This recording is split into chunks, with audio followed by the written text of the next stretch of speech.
네, 예스맨입니다. 항상 구독과 좋아요는 저한테 힘이 많이 되니까 꼭 한 번쯤 눌러주셨으면 좋겠고요. 네, 영상의 속도가 마음에 들지 않으신 분들은 영상 상단 또는 하단에 속도 조정기가 있으니 잘 참고하셨으면 좋겠습니다. 네, 닉네임 시빅1000원님께서 투자에 실패한 천재들이라고 해가지고 올려놨던 게 있는데요. 이거 비트코인 관점하고 또 약간 이렇게 버무려서 또 글을 써 주셨는데 내용이 괜찮아서 한번 여러분들한테 소개해 드리고자 가지고 와봤습니다. 일단 보게 되면 만류 인력에 대한 내용이 나온 거 보니까 그분입니다. 여러분들이 생각했던 뉴턴의 그분이죠. 이 그분이 보게 되면은 유럽의 3대 거품 중에 하나, 튤립, 미시시피 버블, 그리고 마지막으로 영국의 남해사를 꼽을 수가 있게 되겠는데요.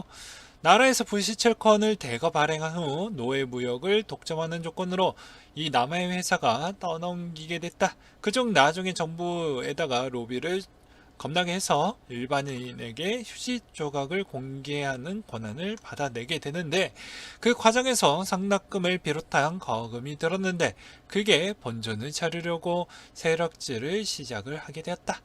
그래서 현 시점과 코인과 좀 비슷하다라는 이야기를 하는 것 같습니다. 그래서 100파운드짜리가 1000달러까지 치솟았고 그 다음에 엄청난 하락을 보여주었게 되었는데 이때 천재에 대한 매매 부분을 볼 수가 있는데요. 뉴턴에 대한 매매 부분을 확인할 수가 있습니다. 소액 때는 이때 사서 이때 팔았는데 거액을 재투자할 때는 이때 사서 이때 엄청난 손실을 3분할 매도를 했네요. 예, 이때 3분할 매수를 한 것도 아니고 3분할 매도를 했습니다. 그래서 이분도 역시 그만큼 손해율이 꽤 컸다. 그리고 1720년 기준을 보게 되면 20억에 거의 달하는 금액이다 라고 보시면 될 것 같습니다. 나는 천체의 움직임을 계산할 수 있어도 인간의 광기는 도저히 가늠할 수 없다. 이런 명언도 남기기도 했고요. 그리고 또 어떤 글쟁이가 이런 이야기를 또 하기도 했습니다. 10월은 주식 투자하기 위험한 달이다. 다른 위험한 달로는 7월, 1월, 9월, 4월, 11월, 5월, 3월, 6월, 12월, 8월, 그리고 2월이 있다라는 명언도 또 볼 수가 있죠. 주식하면서 이런 재밌는 명언들이 엄청 많이 있는데 그래도 뉴턴이 나오게 되면서 여러분들이 여기에서 얻어갈 수 있는 포인트는 무엇이냐면 우리는 이거에 따른 아픔이 한번 겪었기 때문에 다시 한번 이런 좋은 기회가 분명히 오게 되는 그날이 분명히 올 것으로 보여집니다. 그때는 또 이 마음에서 우러나오는 존버를 하시면 안 되고 그때 적절한 본인에 대한 수익을 가져가신 다음에 매도를 하셨으면 좋겠어요. 네, 댓글 중에 또 눈에 들어왔던 댓글 몇 개가 있어가지고 이것도 설명을 하고 넘어가도록 하겠습니다. 나도 직장생활 했을 때 그렇게 내가 멍청하다는 생각 안 했는데 투자는 완전히 다른 뇌를 갖고 태어나야 된다. 그리고 또 생각해봤던 것 중에 하나는 결국 운이 있냐 없냐라고 나는 귀결이 되는 것 같은데 제갈량이 꾸민 것은 사람이 하되 이루는 것은 하늘이라고 탄식한 적도 있고 일본 통일을 목전에 두었던 오다 노부나가가 그토록 허망하게 죽은 것도 결국 운이 다 있기 때문이라고 나는 생각을 한다. 대댓글 보면 또 배운형이다 라는 그런 이야기가 있었고 이제 그 뒤에 명언들이 또 많이 보이게 됩니다. 항상 자신의 투자법을 의심하라. 뭐 1%에 대한 법칙도 있고요. 뭐 등등 여러 가지가 있었는데 여러분들한테 저도 알려드리고 싶은 메시지 중에 하나는 이런 겁니다. 이제 공부를 잘하는 뇌가 있고요. 잘 노는 쪽이 있고 사기를 잘 치는 뇌가 있습니다. 이 말의 의미는 말 그대로 돈을 잘 버는 뇌도 따로 있다라는 것이죠. 사람들이 간혹 착각하는 게 이 사람이 공부를 정말 잘하고 똑똑하니까 대부분 분야에 있어서 평균 이상치를 좀 보여줄 것이다라는 착각에 살고 빠져 있습니다. 즉 학자나 교수들은 말 그대로 학생을 가르치기에 유리한 형태로 그만큼 진화하고 그렇게 대한 교육 방식을 준비하는 그런 형태로 발전이 되었기 때문에 뇌가 이 투자의 뇌에 대한 발달은 그렇게 많이 되어져 있지는 않습니다. 그러니까 여러분들이 바라보는 시선은 이 사람에 대한 직업군과 투자가 꼭 비례하다. 그리고 그쪽에 대한 그 어떻게 보면 전문직이라고 했다라고 해도 뭐 투자 애널리스트는 이런 쪽이라고 해도 여러 가지에 대한 기초에 대한 기본 지식은 엄청나게 깔아져 있어도 그분이 돈을 그만큼 벌어든다라고 보기에는 좀 어려운 부분이 있습니다. 그러니까 뭐 우리가 흔히 뭐 정말 다른 전공을 갖고 있어도 주식에서 부자 되신 분들도 많이 있고요. 또는 본인이 어떻게 보면 요리 쪽에 대한 전공은 하지 않았지만 어떻게 보면은 또 그것으로 엄청난 자영업에 대한 성공을 이뤄냈던 그런 사례도 있기 때문에 색안경을 끼지 마시고 사람을 보실 때는 다방면으로 좀 보셨으면 좋겠습니다. 저스트 스왑 화이트리스트의 샤크트론 먹튀 논란이 아마 저스틴 선이 연루되어져 있는 거 아니겠냐라는 내용이 나오고 있습니다. 문제는 한 유저가 트론 창시자의 프로젝트 참여 의혹이 제기하면서 불거졌고요. 그는 샤크트론의 저스트 스왑의 화이트리스트 프로젝트라며 이와 관련된 저스틴 선의 창시자의 여러 차례 스캔 리스트를 경고했으나 수용되지 않았다. 일각에서는 저스틴 선이 해당 프로젝트에 직접적으로 참여했다는 의혹도 나오고 있다. 그 이유는 최근 업계 디파이 프로젝트의 샤크트론이 한 개발자가 최소 3억 6,600만 개 트론에서 4억 트론 상당의 자금을 빼내 도주했다라는 의혹이 나오고 있는 실정이었기 때문에 이런 이야기가 나오고 있다라고 합니다. 그 다음 내용을 보게 되면 이더 2.0이 순탄하게 자금이 잘 모여가고 있다라는 것을 볼 수가 있겠고요. 지금의 이 정도 속도면 조금은 아쉽습니다. 12월 달에 맞게끔 한다라고 조금만 더 빠르게 움직여 주었으면 좋겠다는 생각이 들고요. 채굴 수익 부분을 보게 되면은 여전히 나쁘지 않는다. 그리고 과거 대비만큼 계속 과거의 여름 대비만큼은 좀 올라와 주고 있는 실정이다라는 점을 알고 계셨으면 좋겠고요. 그리고 또 뉴스 브리핑을 또 보게 되면 그레스케일이 XRP, 스텔라 이런 쪽을 대폭 확대했다고 합니다. 아무래도 이제 비트코인이 생각보다 약간의 좀 비싸다라는 측면보다는 어느 정도 비트코인에 대한 포트 비중이 너무 높아지는 걸 방지하고자 하기 위한 그런 행동이다라고 저는 보고 있습니다. 다른 쪽으로 해석하는 것보다는 이쪽이 더욱더 신뢰도가 있기 때문에 저는 그렇게 보고 있고요.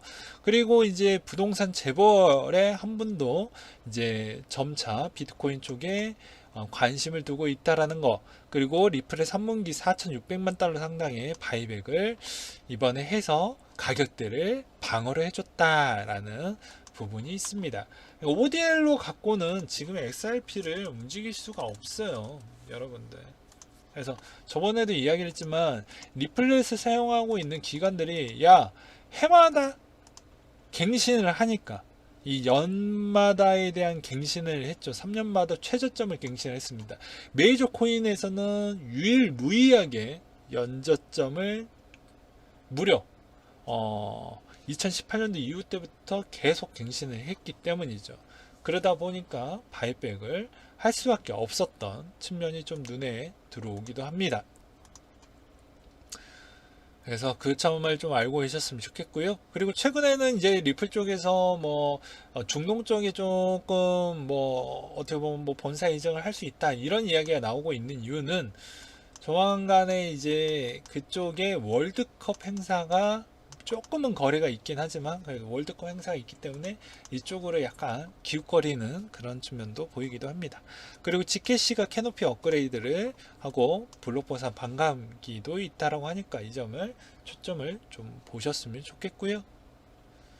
그 다음으로는 이더리움에 대한 대박 차트에 대한 본인의 기준점으로 또 해석을 했던 사비우스 님이 직접 분석을 했다라고 합니다. 주관적이니까 그냥 참고하셨으면 좋겠고요. 보게 되면은 일단 USD와 BTC, 이더 BTC 마켓 기준으로 한번 분석을 해놨네요. 그래서 첫 번째 그램은 비트페어 사토시 차트로 대형 저항 추세선을 뚫고 올라온 뒤에 지지를 받고 평행 채널 하단부에 휩써주고 그리고 평행 채널을 올라왔다.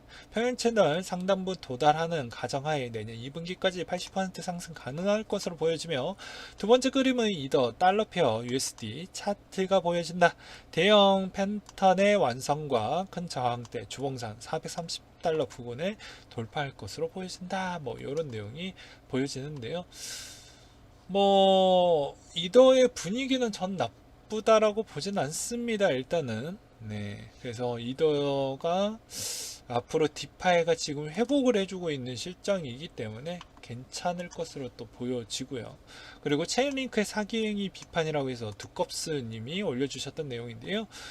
체인 고래들이 6명이 90% 물량을 보관을 하고 있다. 남아있는 10%의 게임으로 사기 펌핑을 하고 있는 그들이다.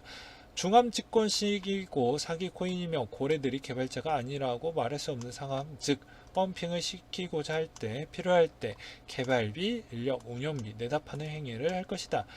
그거는 즉 이오스 리플처럼 이대로 하면 이 코인은 아무짝에 쓸모없는 코인이 될 것이며, 사기질에 멈출 때 고래지 사기꾼들인지 90% 물량을 넘기는 형태로 가져갈 것이다. 시장 가치로 보자라고 하면 코인의 가격을 말할 수 없는 상황이고, 아무리 올려서 사지 않았으면 좋겠다. 이거 높은 가격에 사지 않았으면 좋겠다. 그리고 또한 유통량이 1억 개가 실하냐 라는 이야기인 건데요. 여기서 이제 좀 요 부분이 좀 걸리긴 합니다. 뭐 리플, 이오스처럼 대부분 첫 상장할 때 ICO 하고 나서 상장할 때는 다 개발비 빼고 판관비 빼고 그리고 자기 쓸 거 빼고 다 하죠. 뭐 주식처럼 예수 물량, 보호예수 물량 그딴 거 없어요. 그러니까 이거를 질타하기에는 좀 약간의 문제는 있다라고 저는 보고 있습니다. 크리토만이라고 불리는 분인데요. 규제는 느려도 암호화폐는 예외이다라는 이야기를 했는데요. 같이 한번 내용을 보도록 하겠습니다. 그는 규제가 느린 데는 다 이유가 있다. 정치인들 때문이다. 그거에 따른 이해관계가 있다. 그리고 또 어떻게 보면 그 나라에 대한 문화도 좀 있겠죠. 한국은 빨리빨리 하는 문화가 일단 일반화되어져 있고 나머지 기타 국가들은 그렇지 않는 영향도 일부 있다라고 저는 생각이 듭니다. 그리고 특정 분야에서는 규제 당국이 더 빨리 움직여 주었으면 좋겠다. 그 예로 암호화폐를 언급했고, 피어스가 그가 제안한 대로 안정항, 그러니까 암호화폐 육성 방안을 토큰 공개와 ETF에 대한 언급을 좀 했다라는 게 약간 눈에 들어온다고 볼 수가 있게 되겠습니다. 아무튼 이분의 역할 우리한테 상당히 그래도 힘이 많이 되는 부분이라고 볼 수가 있게 되겠습니다. 그리고 디파이 호황 덕분 덱스 3분기 거래량이 엄청나게 급증했다는 내용인데요. 덱스 거래량은 10월 들어 비트코인 가격이 급등하면서 한때 후퇴하기도 했으나 지난 몇 달 동안 이어지고, 디파이 시장의 호황에 힘입어 3분기도 점차적으로 증가세를 이어나가고 있는 실정이다 라는 부분이죠. 그래서 디파이 아직 죽지 않았어요. 그리고 영국 재무부가 스테이블코인 활용 규제안을 내놓을 것이라고 하는데요. 그만큼 CBDC를 조만간에 준비한다라는 것이라고도 볼 수가 있게 되겠죠. 발표에 따르면 재무부는 스테이블코인 기존 결제 지급 부분에 최소 기준을 충족할 수 있도록 규제 접근 방식을 취할 계획이라고 밝혔고요. 소비자 및 금융 안전성 관련 위험 요인을 관리하면서 스테이블코인의 장점을 활용하겠다라는 계획도 밝히기도 했습니다. 그리고 바이낸스 CEO가 KBW2020에서 디파이 CBDC 입장을 밝히겠다고 했는데요. 글쎄요, 이분이 이런 언급을 한다라고 해서 뭐 그만큼 영향력을 많이 준다라고 보기에는 전 어렵다라고 보고 있고요. 그냥 디파이 부분만 뽑아서 보셨으면 좋겠습니다. 그 외적으로는 그렇게 크게 의미를 주기에는 좀 어렵다라는 거. 그리고 삼성전자가 블록체인 전략을 밝힌다라고 하는데 그냥 DID 쪽에 거의 쏟을 것으로 보여집니다. 그리고 키스토어 쪽하고요. 그렇게 저는 생각이 들고요. 그리고 플랜 B가 이제 21년도 최대 28만 불까지 오른다라는 이야기를 했는데요. 암호화폐 애널리스트의 플랜 B라는 분이 뭐 그런 언급을 했습니다. 그래서 희소성이 커지고 앞으로는 2021년도 12월까지 10만 달러를 돌파하는데 의심의 여지가 없다. 그리고 공급 부족이 아무로 점차 더 많이 이뤄질 것 같다. 그리고 반감기가 지나게 되면 더욱더 더 값어치가 있을 것이다. 그리고 2024년까지는 28만 8천 달러까지 올라갈 것이다. 뭐 이런 이야기를 했는데 모델은 그거의 뒷받침 근거에 대한 모델은 이겁니다. S2F 모델을 꺼냈던 거죠. 예. 그래서 이걸로 돌렸을 때는 나는 이렇게 보고 있다라는 정도까지만 보셨으면 좋겠습니다. 네, 오늘은 여기까지 준비를 했고요. 네, 항상 영상을 끝까지 봐주신 점에 정말 감사하게 생각하고 있습니다. 앞으로도 더 재미난 부분과 더 알찬 정보로 여러분들한테 준비하는 그런 예스맨이 되도록 하겠습니다. 네, 이상으로 마치도록 할게요.